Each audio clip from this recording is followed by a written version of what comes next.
Hello everyone, my name is Stefano Mintchev. I'm Assistant Professor of Environmental Robotics at ETH Zurich. Thank you for inviting me to present our work at the DigiCrop 2025 conference. In this presentation, I would like to give you an overview of our interactive drones for biodiversity monitoring. Now let me start from our motivation. Biodiversity is all life on Earth in all its beauty and complexity.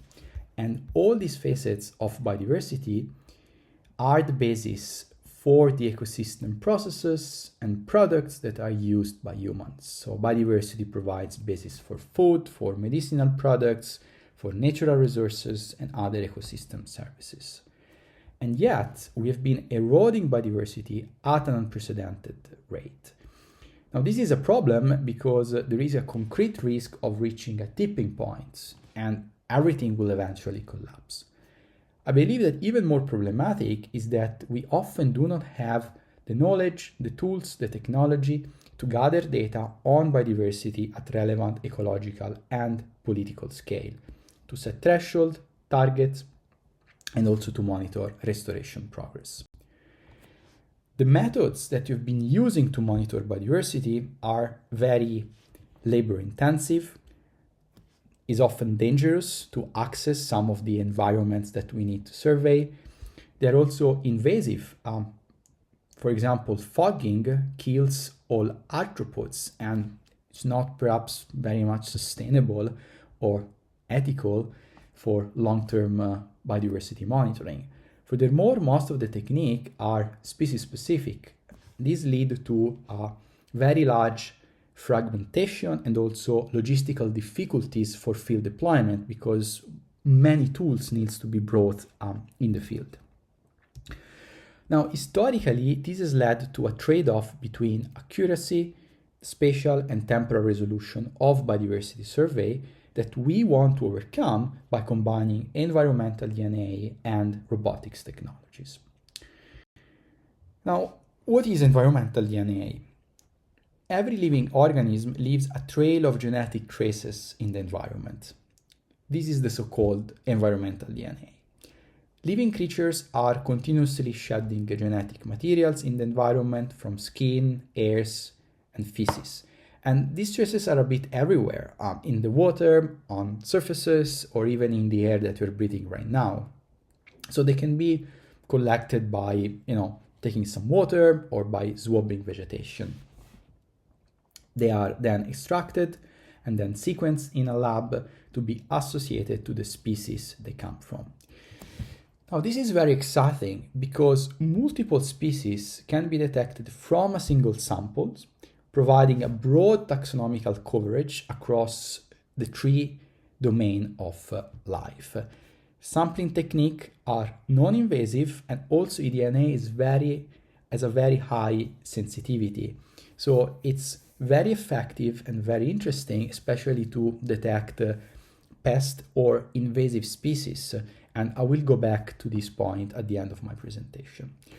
Now, of course, there are also limitations. It's difficult to assess species abundance and they can be false positive. But for us, what is very interesting and possible we can find a solution is the sampling effort. It still remains a bottleneck because most of the samples are collected manually. Now, let's imagine we want to survey a terrestrial species in a forest or, for example, in an agricultural field. Now, eDNA is present on plant surfaces and can be collected, I would say, for example, by swabbing vegetation or using a cotton roller. It can be removed from bark of trees. However, due to the sparse and patchy distribution of surface eDNA, the sampling effort must be extremely high. So we need to collect a lot of samples in order to have an accurate assessment of biodiversity. This is not scalable, it requires a lot of effort. Moreover, manual eDNA sampling is limited to areas that are accessible. Forest canopies that are really a hotspot for biodiversity remain extremely difficult to survey without the use of professional climbers. So knowing that manual sampling presents a major bottleneck, we were motivated to understand and explore how and if drones could be used to automate the collection of eDNA. So we created an interdisciplinary team and we worked together to develop the eDrone, which is the first drone that can collect eDNA from branches located in outermost regions of the canopy that are not usually reachable by hand. Now, the drone is conceived to land on branches, and this is a very complex task given the compliant nature of branches that flex and move everywhere. So it uses a large force sensing cage to detect contact with branches, and there are also robust control algorithms to maintain and stabilize this contact during the landing. When it's in contact with the branch, the cage has a sticky material that is pressed against the branch to collect DNA and DNA containing particles from the bark and the leaves. And once this collection process is over, the drone takes off and then the sample is removed from the drone and then is analyzed in the lab. Now, the results that we got are very insightful. As you can see on the top, we surveyed 7 trees. In 3 days, we collected 14 samples. We identified 21 taxa among the metazoan kingdom, spanning different animal classes like insects, mammals, aves, collembola, and amphibian. We tested 2 different collectors material, a sticky tape and a gauze humidified with water. Water facilitated the transfer of DNA because DNA is a hydrophilic molecule. Both material collected eDNA, but only one time. You see this blue box. The 2 material detected the same taxa. So this means that we still need to understand or better understand how the transfer of eDNA takes place from the surfaces to the material itself. And I think this is very exciting because gaining this mechanicistic understanding can also help us to engineer functional eDNA collector materials that are optimized, they are efficient, and they are reliable over a broad range of surfaces and sampling conditions. What we also noticed is that during the last day, we had quite a significant shift in the detection rate, and we think that this is most probably associated to weather condition. There was a very heavy rain in the night between the second and the third day, and we know that the water is really washing out all the surface eDNA from surfaces. So this means also that most probably all these detections that we made are associated to quite recent animal activity. Now, the drone was for us really an excellent platform, especially to advance and to study this aerial physical interaction with compliant surfaces, which is a very interesting problem from a robotics perspective. And it's also, I think, show the possibility of using these drones to collect environmental DNA. However, it's also true that it took us 3 days to collect 14 samples from just 7 trees. So it's not yet a scalable technology. Now, luckily, we had the opportunity to push the boundaries of our capacity and what our drone could do for the X Prize Rainforest competition. So 1 year after validating the eDrone, the goal for us was to detect the greatest number of animal and plant species in a rainforest. So we had to survey 100 hectares of rainforest, so many more trees, I would say, from the 7 that we survey using the eDrone, not only from accessible outermost branches, but really from all the layers of the canopy, from the very top up to the understory vegetation. And also, we had to do this in just 24 hours. Huge challenge. Now, the rainforests are the ultimate ecological frontiers, but in my opinion, also by looking at this picture on the right, they're also the ultimate challenge for robots. Extreme weather condition, it's humid, it's hot, complex light condition makes vision-based navigation very tricky. Also, the vegetation is extremely cluttered, so there is a very high risk of colliding with twigs, with leaves, with branches. Now, pragmatically speaking, of course, we are very interested in flying our robots inside rainforest, and we are developing prototypes from this purpose, but it was not something that feasible, especially for the competition. And so we explored a different approach, which is much safer. So we decided to keep our drone safely above the canopy and remotely sample eDNA with an end effector. Now, this is a probe that is lowered inside the canopy with a winch, and the probe swabs vegetation during its descent and ascent to collect surface eDNA. We also develop a disentanglement system that monitors the tension of the tether and moves the probe up and down to avoid the probe getting stuck. This has a very high success rate.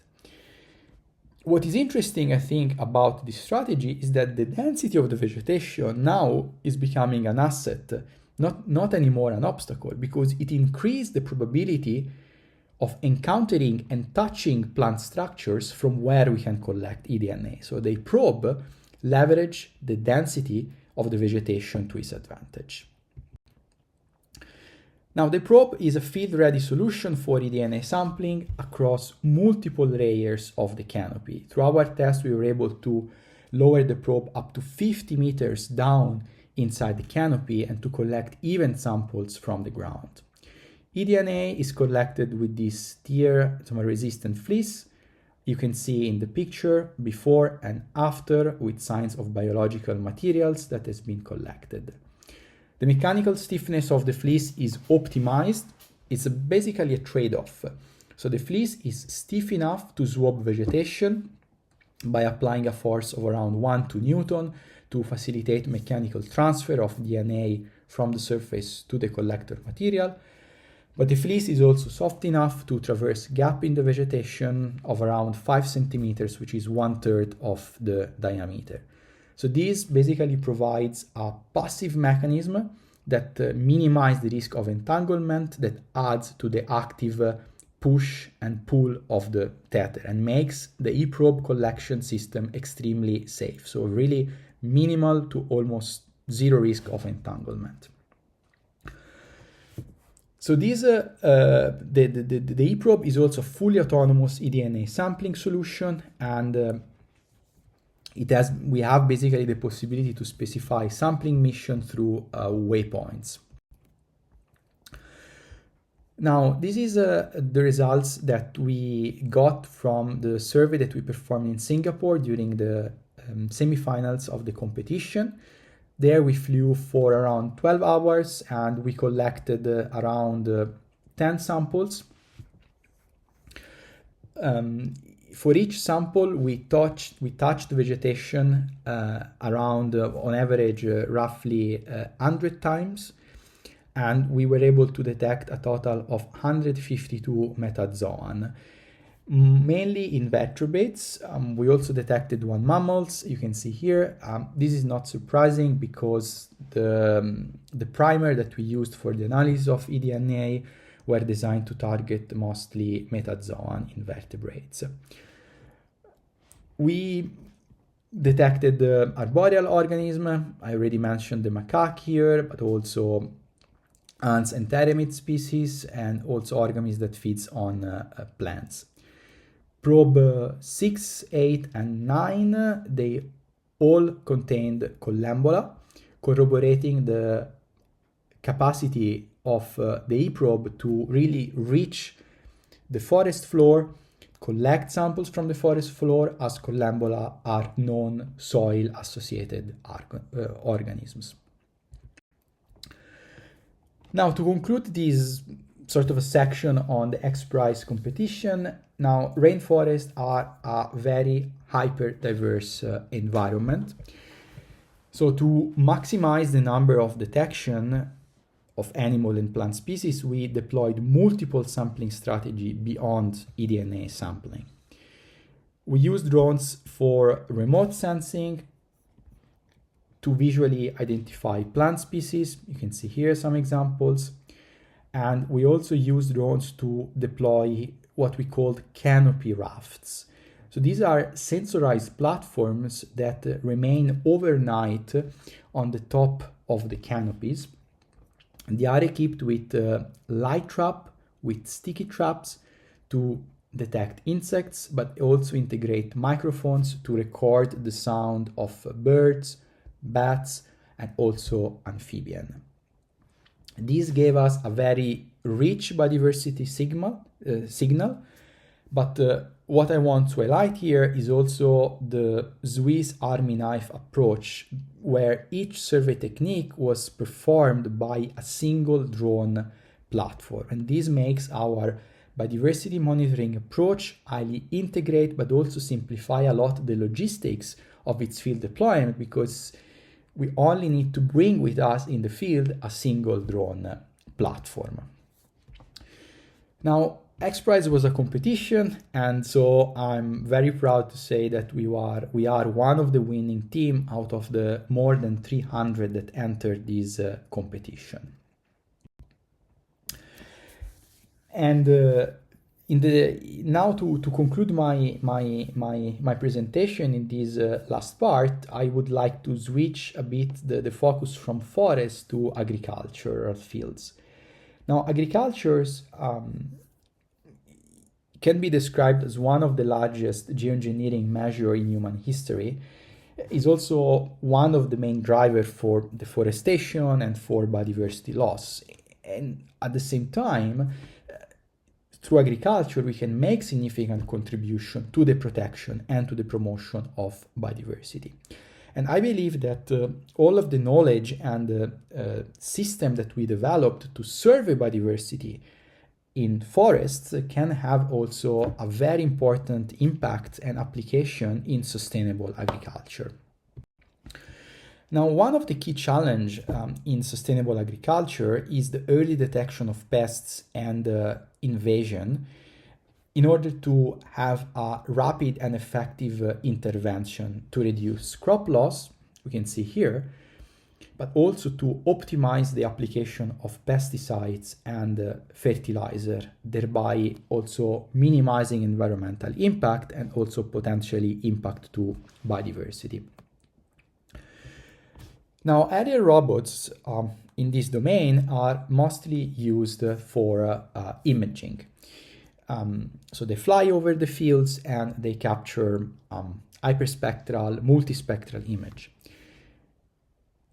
This is effective, but at the same time has some limitation. And one of the main limitations of such image-based technology is that visual changes take quite long time to become apparent, in the order of days or weeks from the attack of a pest. And so this solution fall short in informing about pest presence in the shortest time possible. Because eDNA is a very sensitive survey approach, we started to think or to explore how we can use eDNA to detect outbreaks as early as possible. And our case study is the Popillia japonica, which is a quarantine insect that is causing huge damages in Ticino. Now, our study takes place in a vineyard. The Popillia population is present in the forest and in the meadow, and then it gradually moves in the vineyards to feed on leaves, creating an infestation gradient from the right to the left of the field. We go periodically in the field to visually detect presence of the insects and also to count individuals. And we also go in the field to collect environmental DNA. And so we tested two different sampling strategies. So we have intra-row sampling by using our drones to drag the probe, and so we collect eDNA from the grass. And we also have started to test the possibility to directly swab plants' leaf and also the net that is protecting the plants from hail. The plant and net swabbing are also replicated manually to compare drone versus manual sampling. So last summer we carried out a proof of concept sampling campaign, and while the number of samples was limited, I think the results are at the same time are still promising and gave us already some good insights. Now at the pre-infestation time point, so before any visible sign of the beetle appeared in the vineyards, we were already able to detect eDNA both through manual swabbing and also using our drone-based sampling system, both in the grass and on the plant. We picked up early molecular signals of presence of the insects. And then at the peak of the infestation, we also saw really an increase in the detection across all regions of the vineyards.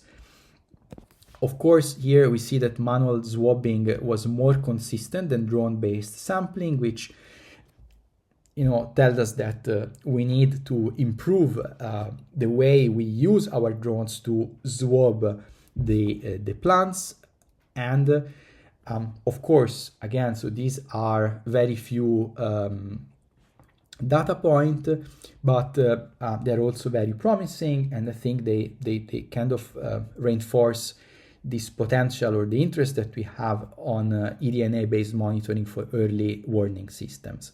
And so now we are planning a more extensive sampling campaign in summer 2025 with a goal to better compare manual versus drone-based sampling, especially in terms of effort and detection rate. Also determine how early in the season we can detect the beetle's presence, be more quantitative, and also develop a more structured and robust sampling protocol. Now, to conclude, I think that to truly understand and protect biodiversity, we absolutely need to reach places and species that have been long out of sight. And drones are really changing the game. So really enabling high throughput automating survey across wide range of taxa, even in really hard to reach environments, is extremely important. But to keep pushing the boundaries, I think we also need to rethink how drones interact with the environment. We need to develop smarter sampling strategy, boost the capacity of drone to access these super complex, hyper-dense environments, and also develop novel sensing and collection tools. And this is only possible to really a deep interdisciplinary collaboration. This is what we've been doing for the past 4 years, so working at the interface of robotics, ecology, and biology. Now, with this, I conclude my presentation. I would like to thank my lab members that make all this amazing work possible, the founding agency, and of course, I also would like to thank you for the attention.